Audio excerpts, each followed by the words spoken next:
YouTube. So I finally got a hold of the 99 C43 AMG that I've been meaning to film for almost 2 years now. It may be familiar to some of y'all, as I have posted quite a few videos of this car, 0 to 60s and whatnot. Now some of you may not really even know what this car is. Well, this is the most badass version of the W202 C-Class that you can get, and this was one of the earliest examples of an AMG Mercedes-Benz. You know, this is still an era where they were still trying to figure out how they can make the most badass Mercedes. And they did a pretty good job in this one, but comparing it to now, there's no comparison. Now with the C43 AMG, Mercedes went all out in terms of options and whatnot. There were things in this car that were not available in regular Mercedes-Benzes. Roughly 1,500 examples were imported into the US. Now what sets the C43 apart from the regular C230 compressor and C280 is the fact that this has a modified 4.3 liter V8, 302 horsepower. Not a lot nowadays, but back then that was a shit ton of power for such a small car. The suspension was stiffer and it had a limited slip diff, and that allowed you to do silly shit like this, silly stuff like that, and horsing around and making a hell of a lot of noise. Made the W202 C-Class so much better than the regular cars. This is a reminder that Mercedes can build a sporty and spirited car that not only looks but feels the part as well. I won't be too in-depth with this interior because I've done so many Mercedes-Benzes and it's the same stuff. Now once you hop inside, things are very familiar. For the most part, standard W202 C-Class in here. They are these aggressively bolstered seats, which are far more comfortable than the standard C-Class seats, which were so flat and uncomfortable and were made of MB-Tex, which is a fancy name Mercedes uses for vinyl. And yes, there's a far greater use of leather in this car, and you really smell it when you get in here. It's actually very pleasant. There's also this aggressive looking steering wheel with the side bolsters on top, and it also says AMG right in the center of it, and also the white gauges in the instrument cluster. And let's not forget the little AMG badge right in the center of that too. All these things are subtle, but it's enough to remind you that you're not in a basic bitch car. And again, this car came optioned out with everything you can get from Mercedes. Options that you could not get in a regular C-Class or many other regular Mercedes models. Quick look at the 4.3 liter V8. Essentially a lightly modified M113. Same engine from the E430, S430, ML430. The only thing is that they changed a few internal components to the engine for it to pump out the 300 plus horsepower as opposed to the 275 in the other cars.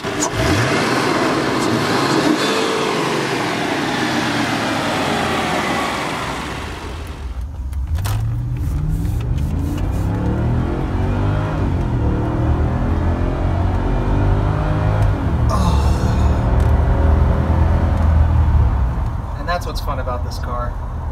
Now, even though this is a W202 C-Class, which was their entry model, the C43, it just feels like a totally different animal compared to the C280. Totally different. The mannerisms, absolutely everything. My old C230, it just felt very bouncy and hoppy and loose.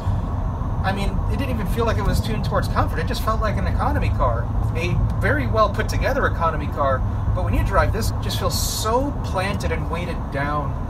If you had earplugs and were blindfolded and rode in a C230 compressor or a C43 AMG, you'd think you were in a totally different car. That's just how much better this car is. Everything from the stiffness of the ride, the steering, the way the transmission shifts. You know, there are many cars on the market right now with normally aspirated V6 engines, turbocharged 4-cylinder engines that make as much power, or horsepower, not torque, as this car. But it's not as fun to listen to. It's just something about having a V8.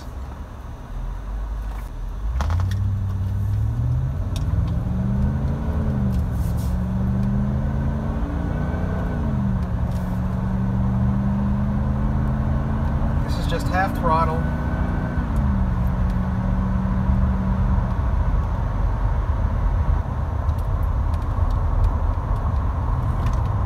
Doing 55,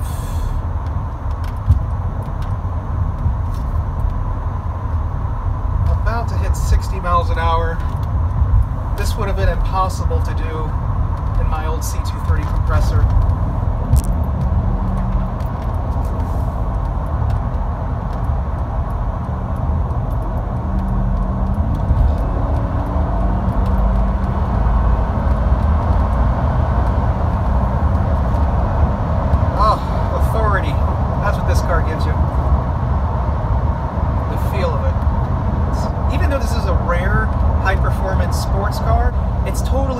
drive on a daily basis. You don't feel overpowered by it. You don't have any fear to drive it. And it's not even that bad on gas either.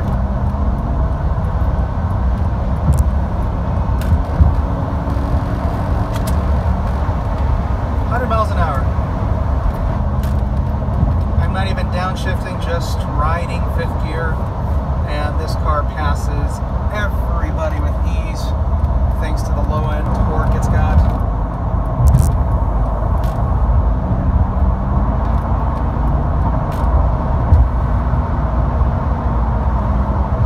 And this car does have rain sensing wipers. There we go, it's activated right now.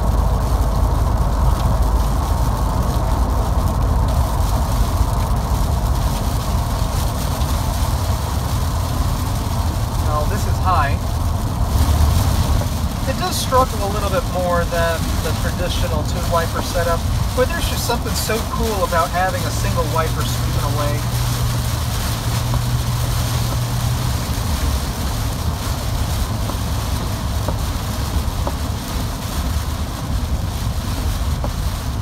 Now, I have driven this car at night while it was raining, and it struggles. It sucks. This rain sensing feature is horrible. It doesn't even know what it wants to do. I don't know if that's something with this car or with Mercedes in general, or automatic sensing wipers in general of this era. It does get a little bit tiring to drive this car, not because of what it is, but these seats over the years, this has forever been a Florida car. The leather has toasted up a little bit, so it's not as supple as it once was. I can no longer control the thigh support extensions and all the bolstering, because the bolsters for these seats, they're adjustable, but they no longer are. It's vacuum controlled, and all the vacuum lines have rotted out.